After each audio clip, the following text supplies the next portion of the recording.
Hello students, in this session we are going to discuss quantum model of an atom.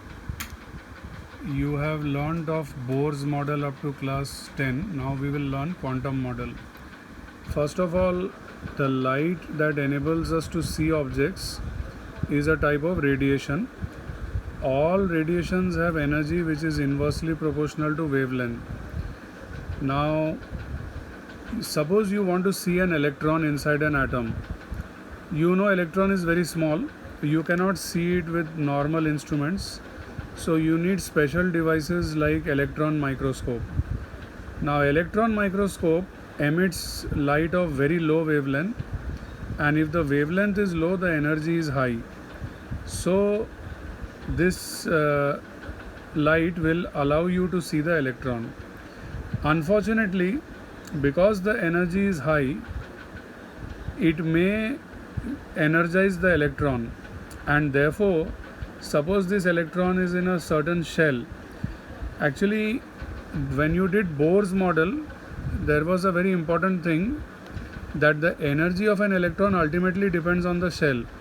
So suppose this electron was in some shell. After receiving this energy, it may go to some totally different shell. So there is a concept called uncertainty principle. You cannot, or rather it is not possible, to know the location and energy of electrons simultaneously. So suppose you are able to see this electron, you cannot predict the energy because it will get energized by the radiation. And suppose you cannot see the electron, but you know that there is an electron in the first shell, so you can easily say its energy by doing certain calculations which are given by Bohr's model. So in order to justify this theory, a new model came out, which is what we will discuss today, quantum model. Now the pioneer of quantum model was a person called Schrödinger. Now Schrödinger gave an equation known as wave equation. Now Bohr's model said that energy only depends on the shell. Well, that is still true. Even in quantum model the energy only depends on the shell. But apart from that, in Schrödinger's equation, if you input the energy of the electron, so it's an equation, so like a computer program, you input the energy of the electron, so the output will be a set of points where the probability of finding electron is maximum. So it will give you a set of points, and finally the set of points may look something like this. So this set of points is called the orbital. So up to class 10 you have done orbit. So suppose this is the nucleus, so this is the orbit. Suppose orbit shell equal to 1, or orbit shell n equal to 2, like that. But that was totally now replaced by this new concept called orbital. So why did we need this orbital? Why did this concept come up?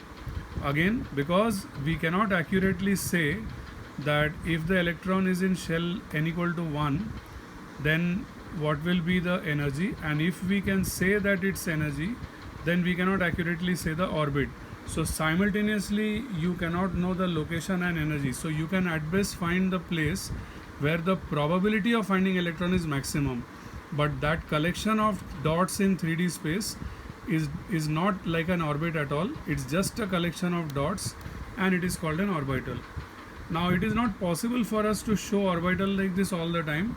So from now onwards, what we will do is, whenever we want to talk about orbital, we'll just draw one square box for convenience as a symbol. Now to locate an electron inside the orbital, we need 4 parameters. The first is called the shell. So the shell concept still remains. So shell number can be 1, 2, 3, etc. The second is subshell. Now subshell starts with 0 and ends with n minus 1. Symbol for subshell is L. Third is sub-subshell. So sub-subshell number is minus L to plus L, right? So these are the values of sub-subshell. And finally, inside the sub-subshell, you can get electrons with 2 types of spin.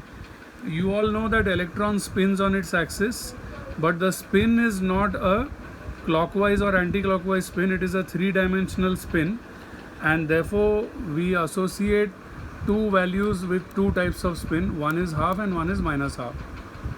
Now suppose one electron is in shell n equal to 1.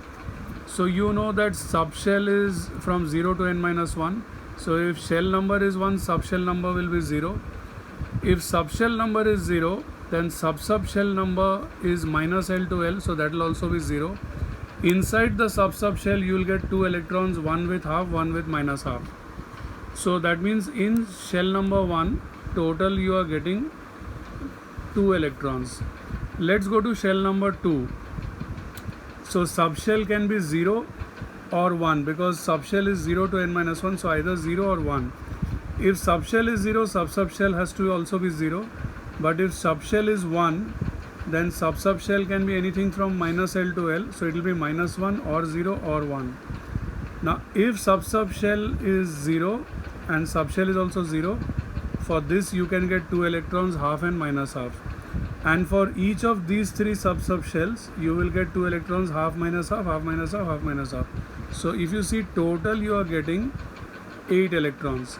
Now this is completely matching with the class 9 theory which we had studied, that if you know the shell number n, the number of electrons, rather maximum number of electrons is 2n square. So 2 into 1 square is 2, 2 into 2 square is 8.